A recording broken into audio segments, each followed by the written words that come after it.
WWE no longer has an identity because it's TKO and Endeavor, and give us the money. That's all we care about. Russo'sBrand.com, where the pros are the pros. Paulie, I'm ruining Paulie on this show because Paulie is every single thing I've ever hated about the wrestling business, and you are seeing a perfect example of it now. You are seeing how to persevere in the wrestling business and have a spot well into your 60s and 300 plus pounds. And we're going to freaking talk about that. But I want to talk about Lyra Velcro first, Ben, because this is what amazes me.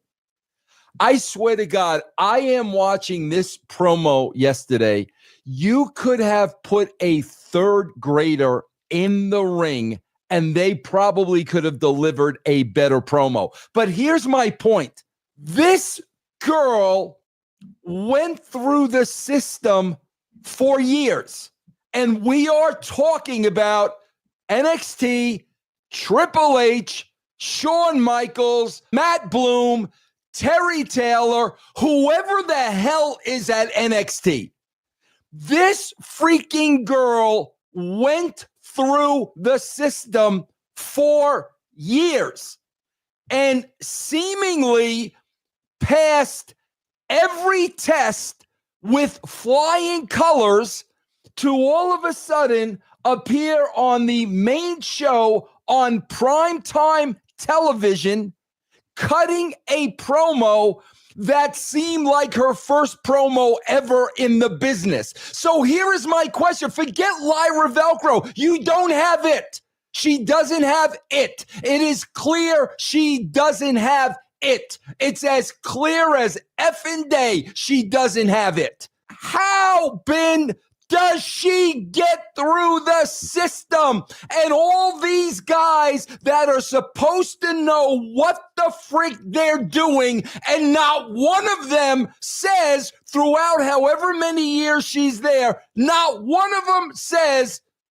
this girl does not have it. I remember, bro, I got freaking Road Dogg a gig on Sportskeeda when there was a hole and he was out of work. Okay, so he wasn't working for the WWE anymore. And I remember Dakota Kai was just starting. And, bro, I said to him on the show, bro, she doesn't have it. Oh, no, Vince, you're going to be surprised. When all is said and done, you're really going to like her. And I was like, no, Brian, she doesn't have it. So here comes Dakota Kai. Dakota Kai doesn't have it. Dakota Kai gets pink slip. Ben and Stevie, how are we going through this training center and all these so-called professionals to wind up with a girl like that literally embarrassing herself on television? How in God's name does that happen? Bro, it would be like Ben in baseball. You got a guy batting 150, $150. You got a guy batting every 15 times up. He gets one hit. And all of a sudden, he's starting in center field for the New York Yankees. How the frick does that happen, man? And we're seeing it time and time and time and time again. Yeah, man, there's a lot to kind of address in all the issues of that. And I'm almost not putting, the onus on the bad performance of Lyra Velcro is because we've seen this on the sheets the last couple of weeks, and we know this, that they're telling Zelina Vega, they're telling Lyra Valkyria, hey, you're winning the title 4 hours before so they can test them to see if, oh, really, am I going to mark out for it? As opposed to, here's the hierarchy of the storyline between your friendship as it dissolves, and when we get to this point, I need you to act emotionally this way. They're just thinking, we'll put a title on them. They'll act like they're over. They think we're over. Her promo, and I said this about somebody 2 weeks ago, it was Becky, actually. Once Becky got down off of the top and was like, this is my heel thing, and we got to the business, the first 2 to 3 minutes never should have been plotty, predicated recap of what happened because you lose them there. There's no emotion in that. There's no, where are we now? It's like, oh, well, the excuse of, well, maybe somebody didn't tune in last week, so we want to catch them up. Well, if Lyra Valkyria comes out and goes, Becky's a conniving woman who will suck up to the higher ups backstage to get another title shot against me. That, when I say plotting and predicated, that is where we need the show don't tell. Show me Becky going to talk to somebody and getting shut down by Aldis or whoever, or Pierce. And then she goes to her husband to have him pull rank on those guys, or goes to Paul Hamin to have him go be a weasel. When it's just Lyra Valkyria in the ring telling me about it, that is meaningless stuff. You're telling me about what we should be seeing of that character so we can actually hate Becky. Then when she finally gets to the point of, you jump me, you were my best friend, da-da-da, that's where the scene starts. But we've already done 3 minutes of bad promo. So that's her listening to the writers, coming out of the wrestling bubble of, can you do it? We hit the bullet points we asked and say this one little line of, you're a cheeky monkey, or whatever they come up with every week, that's some stupid little phrase that's out of place. Like, they think that hitting that 30-second time cue, or can you go 4 minutes, it shows that you're a star. She doesn't have the time to even understand who her character is supposed to be. The underling kick around best friend. We didn't get that story that overcomes the top person, and then the top person is jealous and needs to take out their own best friend. We haven't laid that out in the right way. And it's really the same thing with R-Truth and John Cena. Like, that's an even bigger version of that wasn't laid out the right way to get max value in how the story or the heat should be, or where the face-off should be in front of the people so they can live vicariously through R-Truth when something happens. It's all out of whack, and it's because we're busy opening Topps cards instead of smartening up our talent of what their next 8 weeks is, so they can have that emotion ready in that range and they can practice in their car. If you're telling somebody an hour beforehand who's worried as shit because what Shawn Michaels is going to think of them, or is Becky going to bury me, or what have you, you're not going to get the performance that we need on TV every week. We get, like you said, it looks like a middle school play, man. And it's almost not her fault at this point, because she's come through a system, and Road Dogg knew who he was. Dog knows who his character is from the beginning. He doesn't have to worry about, am I going to show up and be a worker? Whereas Dakota Kai, what is she?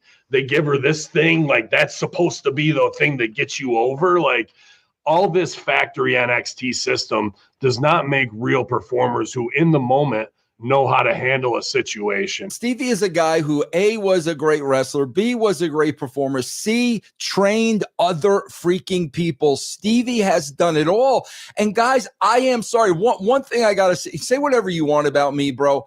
I can look at somebody and tell you whether they have it or they don't have it. I can tell you Lyra Valkyria is a good little hand. Bro, listen, the first time, bro, I got to tell you guys something. When Mero signed with the WWE and he walked in with his wife, Stevie, Sable. She wasn't getting a job.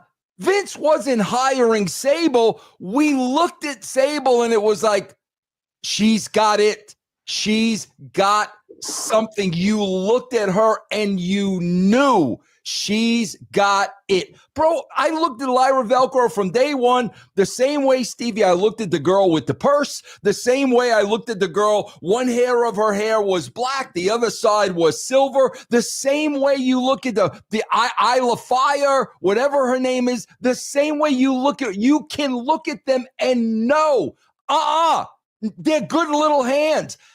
So, Stevie, as a guy that has trained people, how are they getting all the way to the dance, bro? On purpose and intentionally, that's how. Because WWE doesn't want performers. In other words, you're talking about each individual talent does not have an identity. I dare go one step further and say WWE no longer has an identity because it's TKO and Endeavor and give us the money. That's all we care about. And there will never be another John Cena. quote from Triple H to Ryback. This is not a lie hop. This is a my hop. Make it happen on purpose. I'm talent friendly. And then just like what you said, hey, there's plenty of people, more people than Vince Russo, that say Stevie Richards was nothing more than a hell of a little hand and will never be anything else. Do you see what I mean? It is fake and subjective. I'm always going to be on the side of talent, and it's on creative to make that happen. Creative is trying to fit round pegs into square holes. Creative is doing the AEW thing. Think about it. We criticized AEW of, well, you fans should already know all this.